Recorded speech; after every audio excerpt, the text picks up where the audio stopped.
Today we're diving into the real pros and cons of microgreens, so you can make the right choice for your health, your family, and your lifestyle.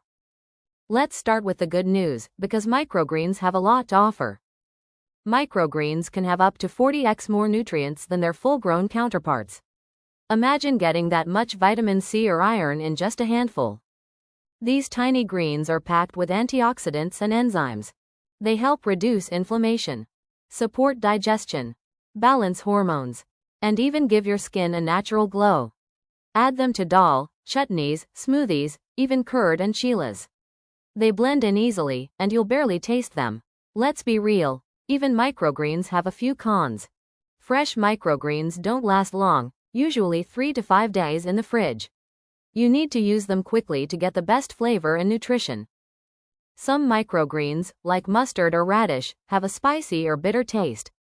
If you're new, start with milder options like sunflower, pea shoots, or basil microgreens. Microgreens are powerful. If you're on medication or pregnant, consult your doctor first because they're high in nutrients. Are microgreens worth it? Absolutely, if used right. They're not magic pills, but they're powerful, natural, and super easy to add to daily meals. Seedling. Like this video if you learned something new. And comment below. What's your favorite way to eat microgreens?